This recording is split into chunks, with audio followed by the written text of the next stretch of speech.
estoy haciendo la técnica de profe de hacer así para ver si se calla la gente. Esto lo aprendí yo en mis años de profe, bueno, en mis meses que estuve de profe en Carabanchel. ¿Habéis estado? El que va no vuelve, ¿eh?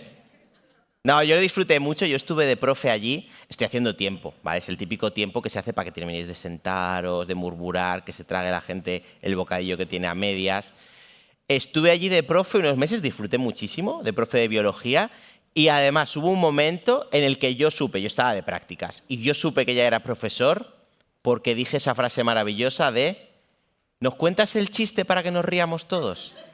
Ahí ya me dio un escalofrío y dije, soy profe ya, lo sé. Bueno, ya veo que ya os habéis sentado, ya está bien, todo en calma. ¿Habéis merendado bien? ¿Sí? ¿Sabéis ya lo que es el ARN? Alguno dice que no, sí. Es complicado. Bueno, pues os voy a decir algo del ARN que yo creo que vais a alucinar. El ARN es vuestro tatarabuelo. Y esto es real, ¿eh? O sea, porque pensad, antes de nuestros antepasados homínidos, de los cromañones, de todos esos homínidos, de todos esos australopithecus, antes éramos monetes. Y antes de los monetes, de los primeros mamíferos, de nuestros antepasados anfibios, reptiles y peces, antes de los primeros organismos unicelulares que terminaron evolucionando en nosotros, había ácidos nucleicos. Y antes del ADN, pues igual hubo ARN. Pero no os voy a hacer spoiler. Porque para hablar de este tema tan maravilloso, tenemos a un ponente que es fiel a este evento. Ha venido, creo que a todas las ediciones no, pero a casi todas. Y él es Carlos Briones. Carlos Briones es doctor en Ciencias Químicas y es investigador y dirige el grupo de evolución molecular Mundo RNA y biosensores en el Centro de Astrobiología. Pero además a Carlos mucha gente lo conoceréis porque es uno de los divulgadores más importantes de nuestro país. Es una persona que ha escrito varios libros, entre ellos A bordo de tu curiosidad, que es el último, ¿no? Me hace así porque le hago publicidad del libro. También de Orígenes, que Orígenes se llama, ¿no? Que es el que le dieron el premio Prismas de ciencia. Pero además, recientemente, hace nada, ha sido galardonado con el premio de la Fundación Ligi de Divulgación Científica 2025. Uno de los galardones más importantes a nivel nacional de divulgación científica y por el cual le tengo una envidia que me corroe por dentro. Así que vamos a tener el placer, el honor de escuchar una charla de Carlos Briones titulada El ARN del origen de la vida a sus aplicaciones en biotecnología y biomedicina. Así que, por favor, os pido un fortísimo aplauso para el doctor Carlos Briones.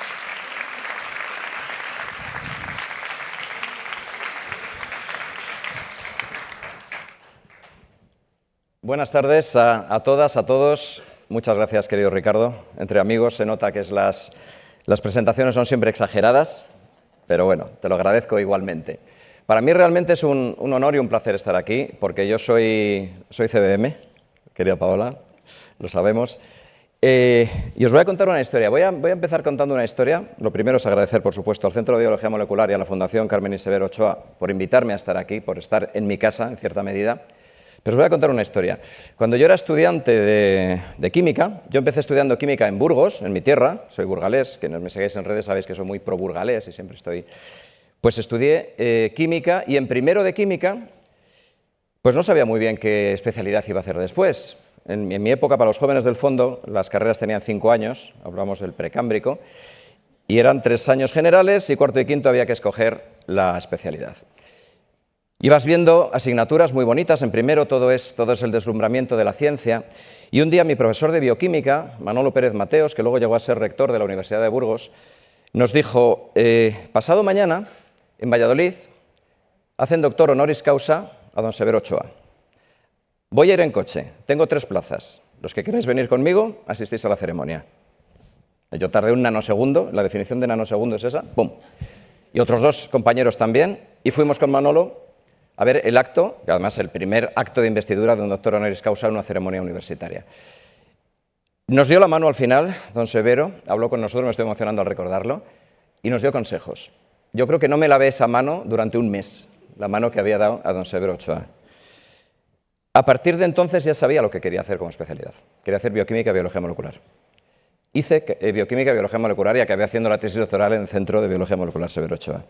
Entonces, ese círculo vital se lo debo a don Severo, y estar hoy participando en este homenaje coral que estamos haciendo todos y en esta fiesta de aniversario de los 50 años de las bodas de oro del Centro de Biología Molecular, pues realmente es espectacular. Estoy muy agradecido. Y el tiempo empieza a contar ahora, no antes. Esto era una... Vale.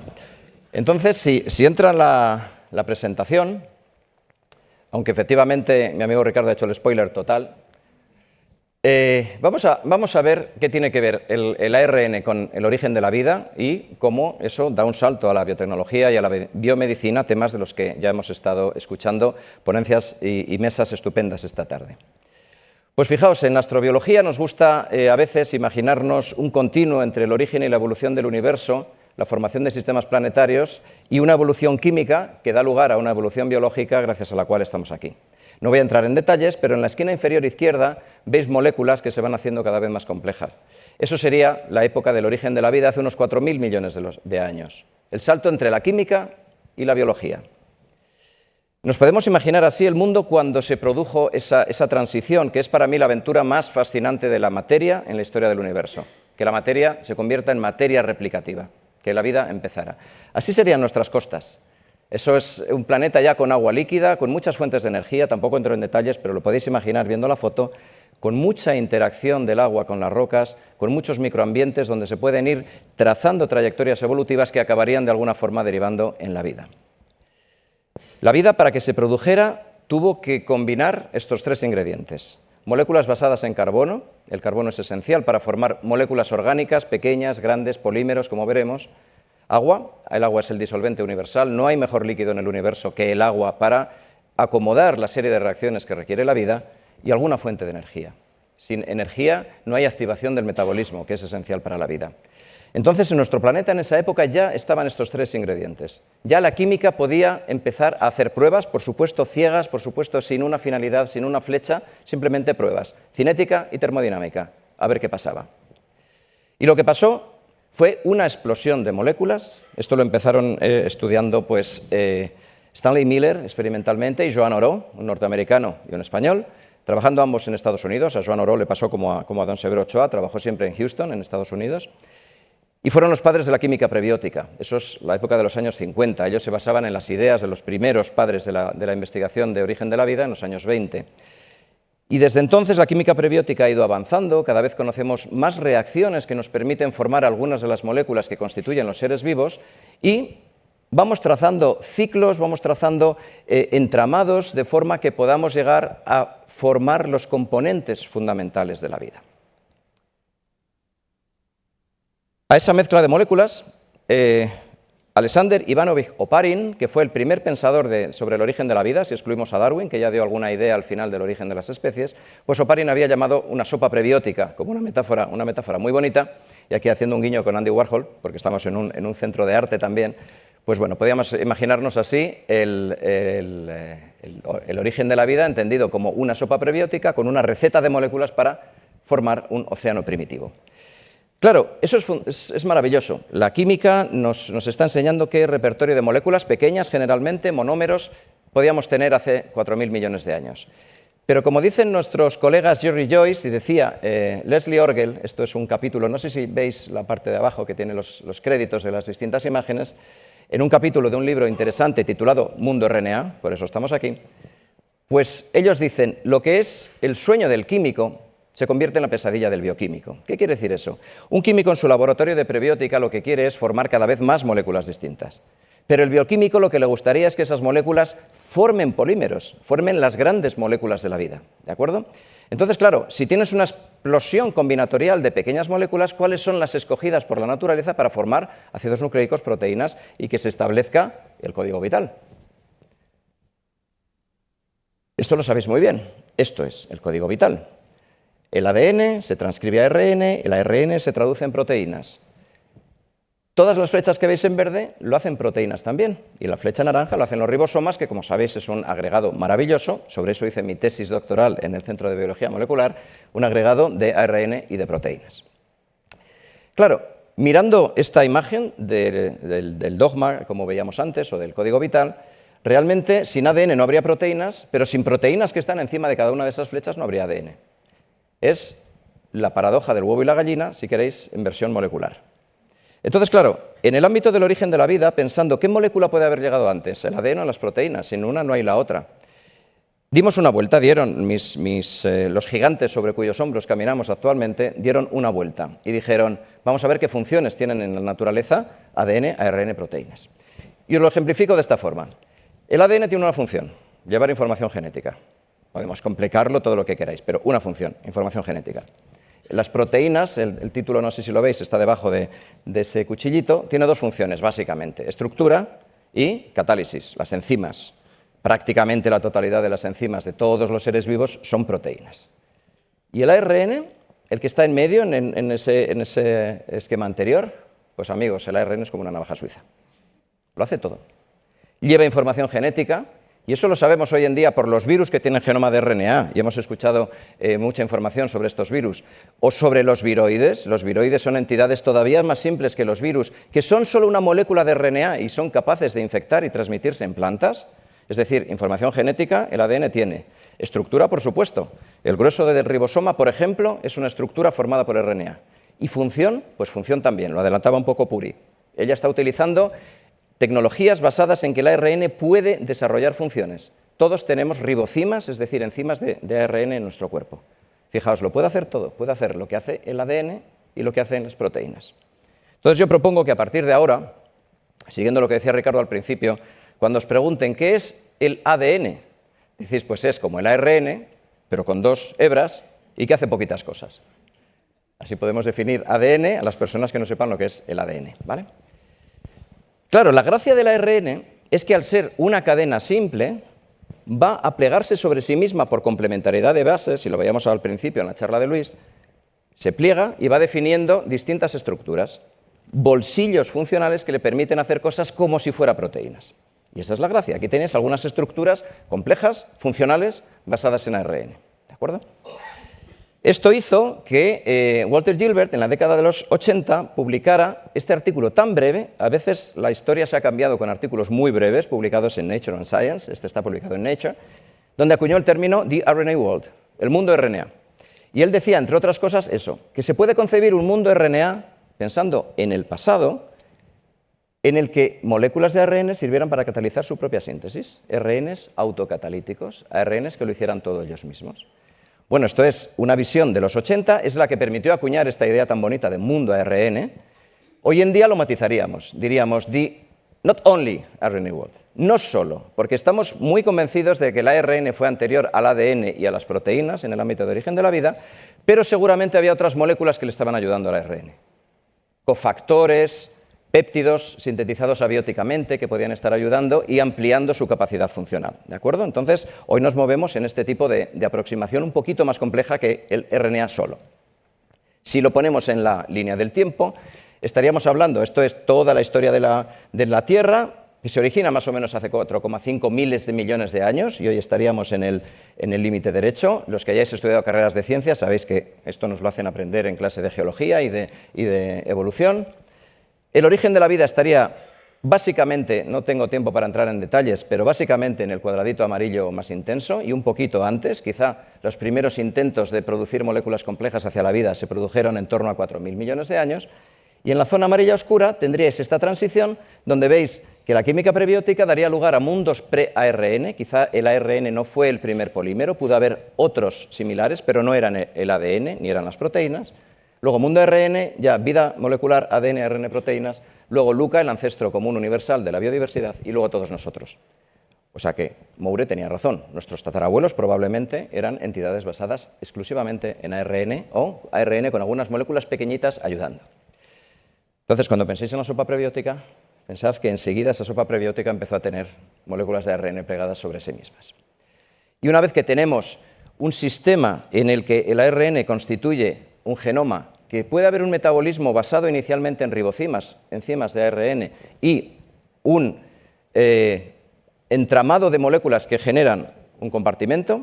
Habitualmente en biología lo que más apoyamos es una membrana muy simple, tendríamos la capacidad de que se reprodujera. Y ahí que tenemos química autorreplicativa, ahí tenemos vida. Al reproducirse las dos copias no van a ser iguales, siempre se van a incluir mutaciones en el proceso de copia, por tanto, eso es el sustrato de la evolución por selección natural. Amigos, eso éramos. Exactamente. Cada uno de vosotros, hace 3.800 millones de años, era algo así. Una de esas partes capaz de dividirse. ¿Vale? Éramos sistemas basados en ARN. Jack Szostak, premio Nobel en 2009, llama a esas entidades basadas en ARN ribocitos. Y son anteriores a las células modernas, definidas como ADN, ARN, proteínas. Entonces, bueno, pues esto es una figura de uno de nuestros artículos en el que planteamos una transición entre la evolución química y la evolución biológica, donde veis CMR es compartimento, metabolismo, replicación. Cuando todo eso ya estaba ahí en un sistema con ARN ya tendríamos seres vivos, luego el ancestro común y luego la evolución. No entro en detalles, pero que veáis que hay una transición muy bonita entre la química y la biología. Entonces, claro, cuando vino la pandemia de COVID y se empezó a hablar de las vacunas basadas en ARN mensajero, me pidieron de esta revista, que os recomiendo mucho, The Conversation, un artículo sobre por qué estaba poniéndose de moda el ARN. Tema que habíamos discutido muchas veces, por ejemplo, en la RiboRed, ¿verdad? Muchos de los que estamos aquí hemos formado parte de un grupo de investigación amplio a nivel nacional que se llamaba RiboRed, Red de RNA, ¿no? Claro, se estaba poniendo de moda, pero yo le sugerí este título. Digo, ¿por qué no decimos que está de moda el ARN desde hace 3.800 millones de años? Realmente la moda del ARN no ha parado nunca. Es anterior a la moda del ADN, ¿no? Entonces, bueno, hice este juego para hablar de estos temas. ¿Qué estaba pasando? Que se veía con un ejemplo muy importante y de repercusión mundial, ya se han adelantado varios temas en la mesa anterior, que el ARN podía ser utilizado con fines biomédicos y que tenía la capacidad de, en definitiva, salvarnos la vida, como ocurrió en muchos casos durante la pandemia de COVID. Previamente a esa pandemia, uno de los puntos fuertes cuando se empezó a poner de moda fue lo que veis en el panel superior. Los experimentos de Sol Spiegelman de evolución darwiniana extracelular. No voy a entrar en detalles, pero él fue capaz de amplificar una molécula de ARN in vitro en sus tubos de ensayo y hubo sorpresas muy interesantes, se generaban nuevas moléculas que antes no existían. Entonces, realmente, algunos decimos que metimos a Darwin en el tubo de ensayo. Se empezó a hacer evolución molecular, como la evolución basada en selección natural, pero dentro del tubo de ensayo, y el protagonista era claramente el ARN. Herederos de esos experimentos pioneros del año 67, ni siquiera el CBM se había fundado todavía, pues Larry Gold y Jack Szostak, dos grandes, en el año 1990, por separado, desarrollaron la tecnología de SELEX, de amplificación y selección en función de la búsqueda de determinadas funcionalidades. Un poco lo que comentaba Puri en sus intervenciones en la mesa redonda. Le pedimos a un pool, a un grupo de moléculas muy grandes que tengan una función, la que sea, puede ser una ribocima, es decir, catalizar algún proceso, o puede ser un aptámero, llamamos así, a las que son capaces de unirse a una molécula. Esta es mi molécula diana, tengo aquí, imaginad, 100.000 millones de moléculas, y digo, quiero las que se unan a esta molécula. Casi todas no tienen la estructura para unirse a esta. Las descartamos, nos quedamos con estas, las amplificamos, vamos haciendo ciclos de amplificación-selección y acabamos teniendo una población muy enriquecida en estas moléculas. ¿De acuerdo? Eso es el proceso SELEX y las moléculas resultantes se llaman aptámeros. Bueno, pues eso es un ejemplo muy interesante de cómo el ARN, y luego también se aplicó a ADN de cadena sencilla, pues es capaz de realizar funciones, ácidos nucleicos funcionales. ¿De acuerdo? Aquí tenéis algunos ejemplos de estos aptámeros. En los paneles de arriba, el aptámero es la parte grande que envuelve a una molécula pequeña, y os he puesto tres que van, digamos, asociadas de menos a más complejidad, adenosina, adenosina monofosfato y adenosina trifosfato. Lo que veis por fuera es una molécula de ARN que envuelve a ese ligando, a esa molécula pequeñita, y por tanto nos permite reconocerlo, generar, por ejemplo, biosensores basados en eso. Nosotros estamos trabajando en mi laboratorio en la producción de aptámeros y en el desarrollo de biosensores en los que el aptámero se convierte, digamos, como si fuera un anticuerpo por su capacidad de unión y su especificidad, pero basado en ácidos nucleicos. Y aquí, en este caso de abajo, pues tenéis lo contrario, el aptámero es lo pequeñito y ha encontrado un hueco en una proteína diana para meterse y unirse específicamente. ¿Eso qué nos da? Muchas aplicaciones, como os podéis imaginar. De hecho, ya hay aptámeros que están en la práctica clínica. El primero fue un tratamiento para la degeneración macular asociada a la edad, que es la primera causa de ceguera a partir de los 50 años, y hay muchos en fases muy avanzadas de ensayos clínicos, que es lo que escuchábamos antes aquí. Claro, llegó la pandemia de COVID-19, todos nos quedamos en casa, había una necesidad urgente de desarrollar vacunas y hubo una competición entre distintos países, una transferencia también de comunicación, de conocimientos. España, con 2 laboratorios pioneros y muy potentes, estuvo en esa lucha y sigue estando, y evidentemente el profesor Juanes nos acaba de recordar que hace unas semanas ha publicado un artículo excelente de una vacuna española. Pues bueno, aquí se empezaron a producir y a extender, gracias a esa colaboración entre lo público y lo privado, de lo que también hablábamos, distintas vacunas. Como resultado, el Premio Princesa de Asturias de Investigación Científico-Técnica de 2021 pues premió a 7 investigadores que habían sido esenciales en el desarrollo de distintas vacunas. Pero entre ellos, quiero que os fijéis en Drew Weissman y en Katalin Karikó, porque fueron los que habían apostado por vacunas basadas en ARN mensajero, ¿de acuerdo? Se ha adelantado aquí lo esencial, no voy a entrar en detalles, pero sí que, bueno, para que le veáis un poco la cara a las vacunas que nos han puesto de BioNTech o de Moderna, pues básicamente es eso, es un agregado de lípidos con distintas modificaciones para hacerlos más estables, para que se puedan fusionar con nuestras células del sistema inmune y puedan inducir la respuesta al patógeno que nos pueda venir después, y un fragmento de ARN mensajero modificado para hacerlo también más estable, parte de lo que se ha hablado antes, corto, que codifica una sola proteína, como bien nos decía Luis, y bueno, pues este aspecto tiene lo que a todos nos han puesto en los brazos. Como os podéis imaginar, yo uno de los días más felices de mi vida fue cuando me estaban pinchando la primera dosis de una vacuna de ARN, ¿no? Porque en el fondo llevo toda la vida relacionado con el ARN y digo, mira, el ARN al final me va a salvar la vida, qué bien, ¿no? Bueno, pues así entra, no entro en detalles, pero simplemente recordaros, durante la pandemia todos hicimos una gran labor de divulgación para entender esto bien. Y bueno, pues esto es el final de una carrera que fue muy larga. Muchas veces cuando algo llega al mercado, a la aplicación biotecnológica, a la aplicación biomédica, lleva décadas de investigación detrás. Eso lo sabemos bien todos los científicos. Y con esto, pues bueno, dábamos un paso más en una historia de aplicaciones biotecnológicas y biomédicas de ácidos nucleicos, que había comenzado con los RNA antisentido a principios de la década de los 70 y que, como veis, ha tenido, incluyendo los aptámeros, distintas etapas, y bueno, en lo que estamos ahora es en el desarrollo de vacunas de distintos tipos y entre ellas las de ARN mensajero. Bueno, fueron merecedores, como sabéis muy bien, del Premio Nobel de Fisiología y Medicina 2023, tanto Katalin como Drew. Y bueno, pues se empezó a ver que estas aplicaciones químicas de vacunas basadas en ARN podían ser muy amplias, mucho más que solo prevenirnos frente a la posible infección de virus. Antes se hablaba también algo. Frente a enfermedades infecciosas, trastornos metabólicos o genéticos, enfermedades cardiovasculares, cáncer. De hecho, hace no tanto pues se publicó este artículo según el cual la protección que podemos haber tenido con las vacunas de ARN frente a COVID, pues a lo mejor también está modulando nuestro sistema inmune para poder responder mejor a ciertos cánceres. Bueno, pues esto es una carrera que está iniciándose y que va a ser esencial y además va a requerir público joven, como veo atrás, que entre a la investigación, que vaya, por ejemplo, al CBM a hacer la tesis y que siga adelantando en estas líneas tan interesantes. Y ya estoy terminando. El mensaje que quiero trasladar con esto es, cuando estamos hablando de ARN, ¿estamos hablando de ciencia básica o ciencia aplicada? Hay que escoger entre la pastilla roja y la pastilla azul, otra referencia cinematográfica para mi amigo Moure. Pues no, lo que pensamos es que no existe la ciencia básica y la ciencia aplicada. Lo que existe es la ciencia. La ciencia, a ser posible, la buena ciencia. A veces hay aplicaciones, otras veces no. Cuando es una ciencia con susceptibilidad de ser aplicada, se va a acabar aplicando. Es decir, luchemos por la ciencia, invirtamos en ciencia, rompamos fronteras entre básica y aplicada, porque lo que hay que hacer es ciencia y luego ya vendrán las aplicaciones.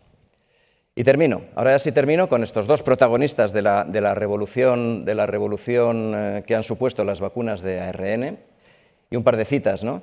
Decía Drew Weissman, hubo muchos momentos de bajón, mucho examen de conciencia, mucho averiguar por qué las cosas no funcionaban, pero nunca perdimos la esperanza.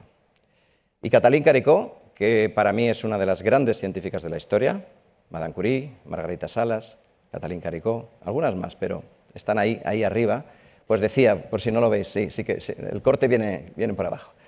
Dice, los investigadores deben poner sus egos a un lado y dedicarse a colaborar para resolver los problemas de este mundo.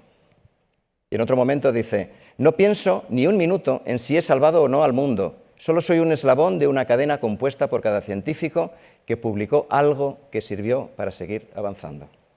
Esta es la ciencia. Este es mi consejo para los jóvenes científicos, nuestro consejo de estas primeras filas para los jóvenes científicos. Si os gusta la ciencia, dedicaos a ella, No os dejéis llevar por momentos de posible frustración con vuestros experimentos y sabed que sois una pieza más en el avance de la humanidad. Muchas gracias. Gracias. Muchas gracias, Carlos.